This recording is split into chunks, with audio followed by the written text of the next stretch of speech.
এই ঐক্যটা কিভাবে নষ্ট হয়েছে আপনি দেখেন। এই বিশেষ করে বৈষম্যবিরোধী ছাত্র আন্দোলনে ব্যানারে যারা ছিল আর তারা এমন সব কার্যকলাপে লিপ্ত রয়েছে, সেগুলো কিন্তু সাধারণ শিক্ষার্থীরাই তাদের প্রতি মুখ ফিরিয়ে নিয়েছে, এরকম একটা পরিস্থিতি তারাই ক্রিয়েট করেছে।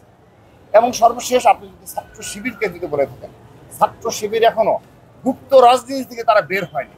তারা এখনো সরাসরি বলছে রাজশাহীতে, বিশেষ করে রাজশাহী চট্টগ্রামে তারা এখনো গুপ্ত অবস্থায় থেকে জেনারেল স্টুডেন্টকে সামনে ফেস করানোর, তারা নিজেরা ফেস হয় কিন্তু নাম দেয় জেনারেল স্টুডেন্টদের। এই যে তাদের এই যুগের পর যুগ একই ধরনের ছাত্র রাজনীতি চালু রয়েছে। এবং আপনি দেখেন তারা বলে যে লেজুর ভিত্তিক রাজনীতি নেই করে না।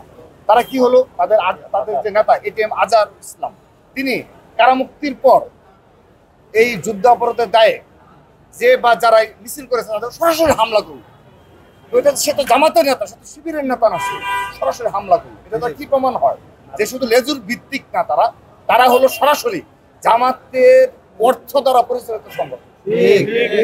জামাতের অর্থ দ্বারা সরাসরি পরিচালিত সংগঠন।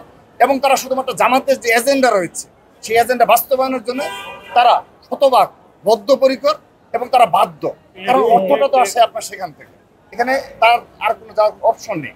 সে কারণে আমরা মনে করছি তারা যে ধরনের কথা বলে বিগত সময়ে জার্নালিস্টদের বিভ্রান্ত করার চেষ্টা করেছে যে তারা এক ঐক্য চায়, আমাদের মনে হচ্ছে তারা আসলে কখনোই ঐক্য চায় না। সে ঐক্য না চাওয়ার কারণে তারা বিভিন্ন সময় অপ্রাসঙ্গিকভাবে ছাত্র দলের সামান্য ইস্যুকে কেন্দ্র করে তারা নিজেদের মধ্যে বিভেদ তৈরি করে এবং বিভেদপূর্ণ কথাবার্তা বলে। যেমন গতকাল আপনি দেখবেন শাহবাগে মানববন্ধন করে শিবিরের শীর্ষ নেতারা তারা কি ধরনের হুমকি দামকি দিচ্ছে। এসব হুমকি দামকিতে আমরা ভয় পাই। আমরা বিগত 15.5 বছর খুনি হাসিনার বিরুদ্ধে প্রকাশ্যে লড়াই করেছে, সংগ্রাম করেছে। এই বাংলাদেশে একমাত্র সংগঠন যে সংগঠন সারা দেশে এই খুনি হাসিনার আমলে সাংগঠনিক স্ট্রাকচার ঠিক রেখে আমরা লড়াই করছি, সংগ্রাম করেছি। এখন সুযোগ বুঝে তারা শাহবাগে এসে কোটি কয়েক লোকজন হুমকি দামকিমূলক কথাবার্তা বলে এবং গুপ্ত রাজনীতি করে। এবং সবচেয়ে যে মূল সমস্যাটা, এই যে মুনের ক্ষেত্রে যে ঘটনাটা ঘটল, যে বট বাহিনী, অর্থাৎ এই যাদেরকে অভিযোগ করা হয় যে ছাত্র শিবিরের যে অর্থ দ্বারা যে বট বাহিনী পরিচালিত হয়, তারা আমাদের এই মুনকেও হ্যারাসমেন্ট করতে হলো, হ্যারাসমেন্টের শিকার হলো। তো এর জন্য তো দায়ী তারা। তো এরকম প্রতিটা ইস্যুতে ছোট কোনো ঘটনাকে তারা এই ছাত্র সমাজের সামনে বৃহৎভাবে আমাদের ছাত্র দলকে কলুষিত করার জন্য, বিভ্রান্ত করার জন্য চেষ্টা চালায়। তো এরপরে কি ঐক্য হওয়া সম্ভব?